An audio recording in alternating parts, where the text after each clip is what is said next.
¿Cómo está? Buen día. Buen día, ¿cómo están? Bien. La Todo disculpa bien. del caso por estos temas técnicos, pero el compromiso de la semana que viene estoy por ahí en vivo. Bien. Le tomamos la Le tomamos palabra. la Y palabra, la Delgado. Y la temperatura. temperatura también. Mira. A propósito, estábamos Me- hablando justamente de la temperatura y de los termómetros que se están utilizando ahora en los comercios. Y bueno, que si tenés 37,5 ya tenés que volverte para tu casa. Y esto lo digo a colación de la situación que se está dando con los funcionarios públicos y el ausentismo. La cifra esta de que el 40% de los funcionarios públicos no están yendo a trabajar porque tienen hijos a su cargo. Y esto se les está presentando como un problema. Y esta sería como la primera pregunta a hacer. ¿Qué plan tiene el gobierno? ¿Ya se maneja una solución, una estrategia para que estos funcionarios efectivamente puedan dejar los hijos en otro lugar y cumplir con sus obligaciones laborales? ¿Cuál es el plan estratégico que tiene el gobierno en ese sentido? Porque es un problema, ¿no? 40% de los funcionarios. Miren, hoy tenemos una reunión con la Oficina de Servicio Civil sobre varios temas. Este va a ser uno de ellos porque dentro del protocolo que se definió esta semana para paulatinamente ir reincorporando, no en la misma forma que antes, pero ir reincorporando con las diferentes estructuras organizacionales en cada una de las oficinas públicas, con protocolos, con distanciamiento, con hábito, con el tema de atención al público con garantías, uso de tapabocas, un régimen especial. Se da una situación muy lógica que mientras las escuelas y los liceos, sobre todo las escuelas o jardines de infantes, no estén abiertos, es un problema adicional, ¿no, verdad? Que mucha gente no tiene la posibilidad de dejar los hijos con alguien. Es más, muchas veces se recurría a los abuelos y muchas veces los abuelos hoy están en población de riesgo, con lo cual le pasan a mis hijos, pero le debe pasar a muchos que hace mucho tiempo no ven a los abuelos, hablan por teléfono para preservar a los abuelos como población de riesgo a los mayores de 65 años. Es un tema que vamos a estar evaluando ese tema. Bueno, y la, y El la- día de y hoy la idea del... seguramente Sí, va a estar arriba de la mesa. está. Y la idea del PIT-CNT está de flexibilizar los horarios, de que de repente uno se pueda quedar en casa con el menor y otro pueda ir a trabajar. Es decir, ese planteo se puede llegar a considerar. Sí, van a estar todos arriba de la mesa, nos parece que son todos oportunos. En esto hay que ser creativos, hay que adaptarnos a una realidad que va a ser diferente y que tenemos que ir generando con garantías el retorno a la actividad.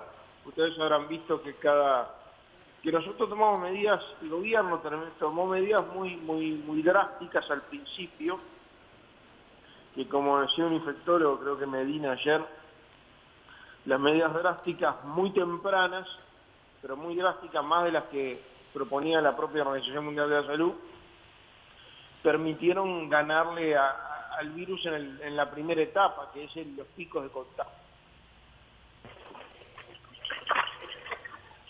Delgado, el grupo de científicos asesores entregó unos documentos con fechas y una especie de planificación, una línea a trazar para la reactivación. Hola, Hola, ¿nos escuchás? hola, sí, ahora te escucho. Bien. Eso generó que en realidad la tasa de morbilidad o de crecimiento del virus no fue de pico, fue de curva, y de a poco, con una serie de medidas que se fueron tomando, de confinamiento social, distanciamiento, el quédate en casa, el uso del tapabocas, salir lo necesario, bueno, se fue haciendo meseta esa curva, y que tenemos que cuidar. En realidad la mejor forma de combatir el coronavirus es evitar el contagio, porque no hay una situación de cura más allá de lo sintomático, ¿verdad?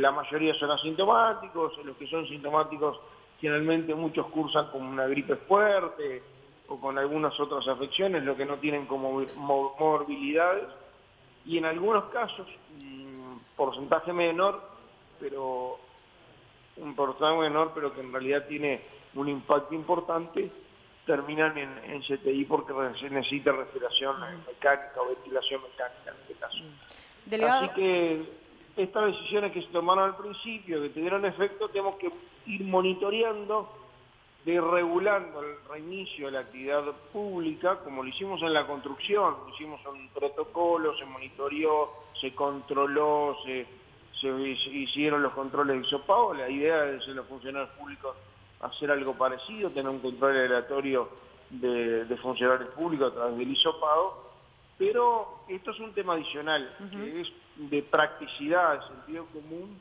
de qué pasa con los gurises en las casas, así que vamos a estar viendo hoy algunas alternativas. Sí, justamente este grupo de científicos que asesora a Presidencia entregó una especie de lineamientos con posibles fechas o posibles medidas de reactivación de las escuelas. Se maneja el 1 del 6 como fecha de reactivación en algunos colegios y escuelas que cumplen con ciertos requisitos. ¿Podría ser esta una fecha, el 1 del 6?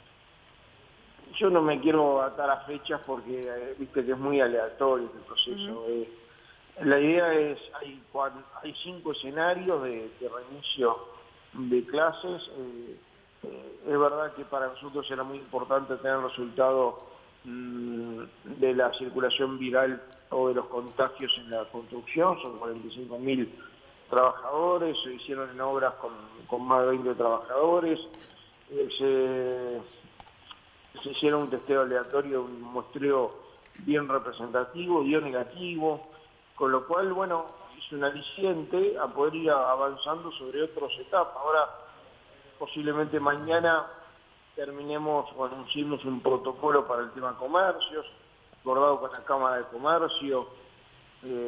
Participó el Grupo Centro, pero es extrapolable a todo el país, porque también participa el Congreso de Intendentes, junto con el Ministerio de Salud Pública, ir haciendo protocolos para darle garantías a los trabajadores de los diferentes comercios y también a los clientes. Así que en este caso de la educación tenemos varios escenarios. Pero discúlpame, Álvaro, ¿cuáles son esos 5 escenarios? No tienen que ver con posibilidades desde temas parciales, temas por zona, hay varias opciones vinculadas al inicio escolar. La idea es no dar este año por perdido. Ustedes habrán visto al presidente de la República decir que vamos a ir apelando al uso de las vacaciones si no hay ningún tipo de situación superviniente. Pero viste que la deserción estudiantil ya es un problema, lo ha reconocido el propio ministro de Educación en las últimas horas, ¿no? Que un 40% de los chiquilines no ha aprendido la computadora del Ceibal, por ejemplo. ¿Eso cómo se recupera, Delgado? Bueno, no son temas seguramente preguntas para mí, ¿no? Pero seguramente sean para Robert Silva, para el presidente del COICEN, pero notoriamente las vacaciones que están por delante seguramente no sean vacaciones. No deberían ser estas las vacaciones, esto es un confinamiento sanitario, no escolar, vinculado a las vacaciones. ¿Y por qué es el tema de insistir en el inicio de escuelas rurales? Por ejemplo, en las zonas donde no hay casos, o en las escuelas rurales monitoreando mucho a aquellos maestros o auxiliares de servicio con medida de protección que puedan venir, y algunos departamentos, mejor dicho, de algunas ciudades donde hubo algún caso positivo. Bueno, porque había que empezar por algún lado, empezamos por los que tenían menos oportunidades de poder conectarse, sobre todo donde había menos conectividad.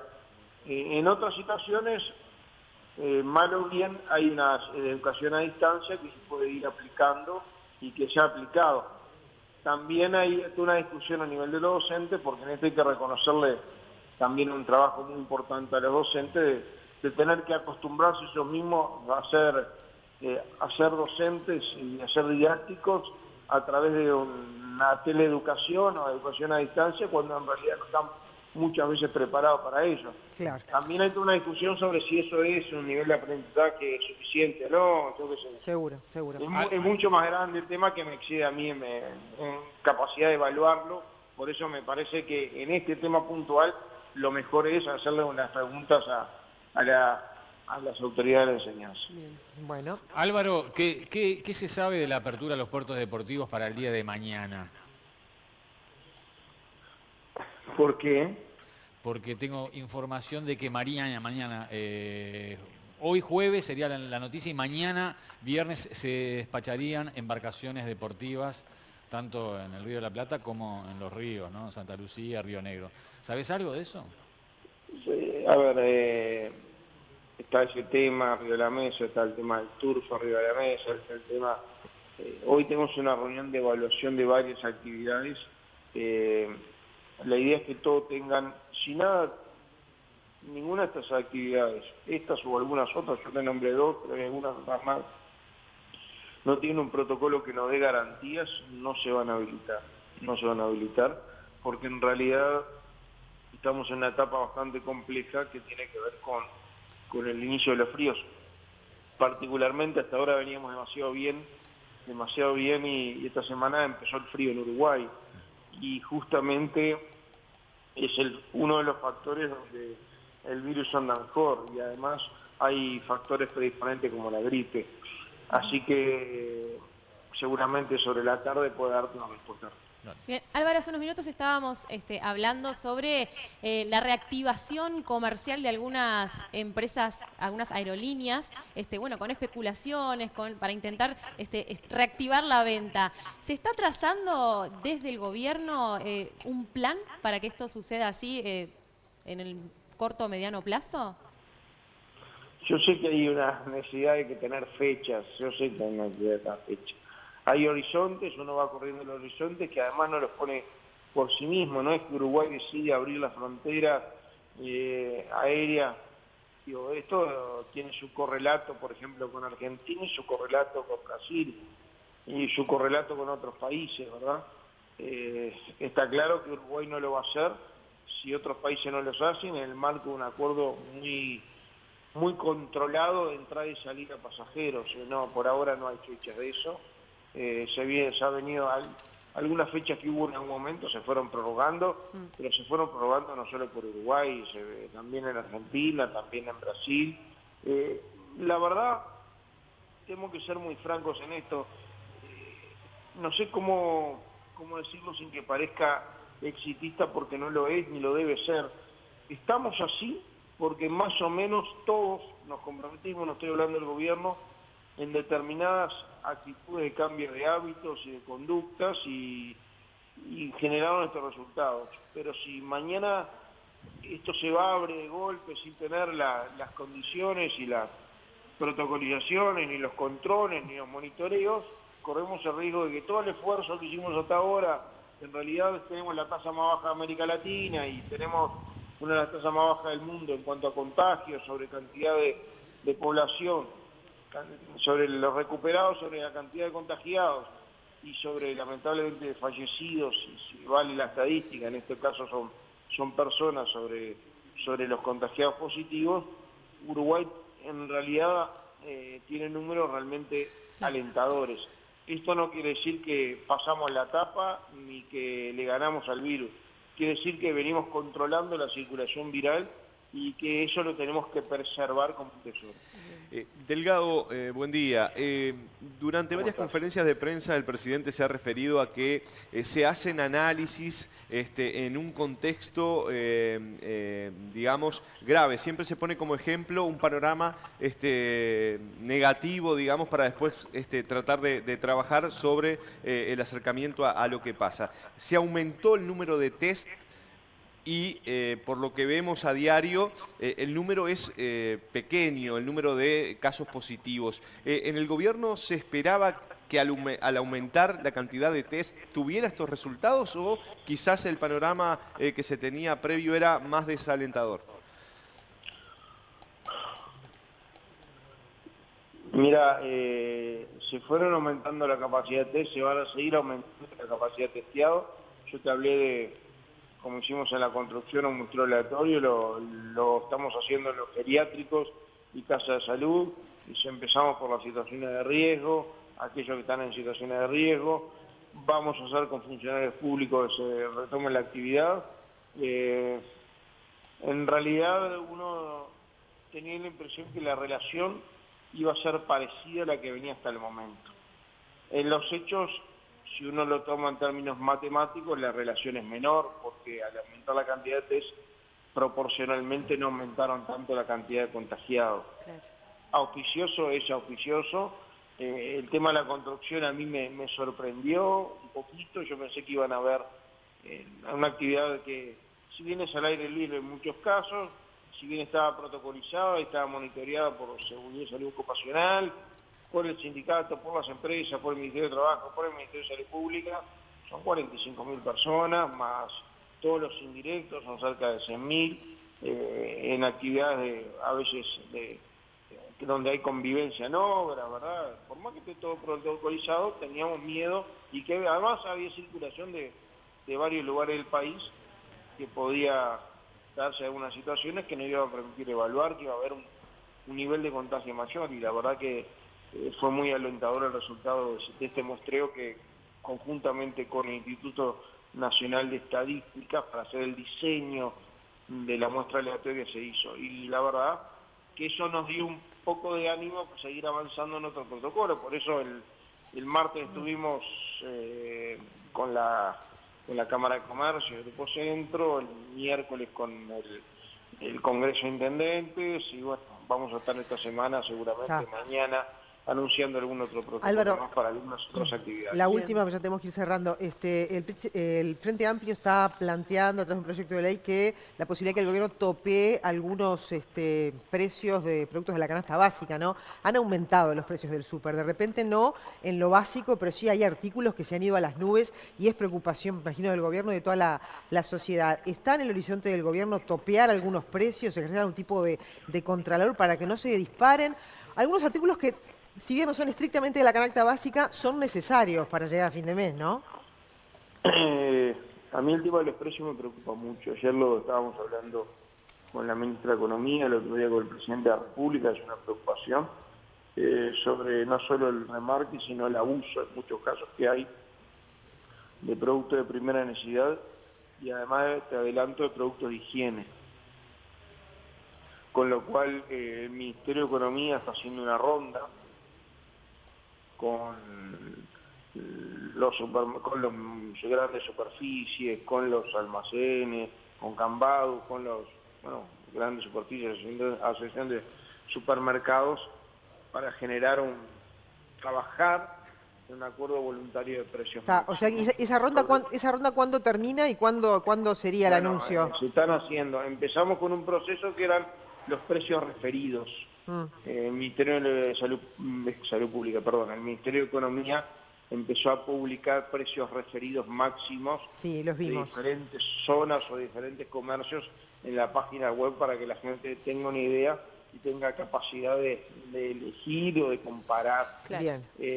Como en muchos casos las armas que uno tiene no son las necesarias para poder sancionar a quienes incumplen o a quienes remarcan por encima de lo lógico o abusan de situaciones de necesidades, tanto alimentarias o tanto sanitarias, se va a trabajar en un acuerdo voluntario de precios máximos. Bien, o sea que va a haber controles y si no se respetan esos controles podría llegar una sanción de algún modo, ¿no? Se va a ejercer un contralor. Dentro de las potestades que tiene la ley de defensa de competencia o de la consumidor del Ministerio de Economía. Bárbaro. Álvaro, muchas gracias por el tiempo, pero te tomamos la palabra al principio. La semana que viene te queremos por acá. La tercera es la vencida, ¿no? Sí. Bien de bien. Dale. Es la palabra. Dale, buenísimo. La tecnología no jugó una pasada, pero la semana que viene estamos por ahí. Genial. Gracias. Gracias, que tengas buen día.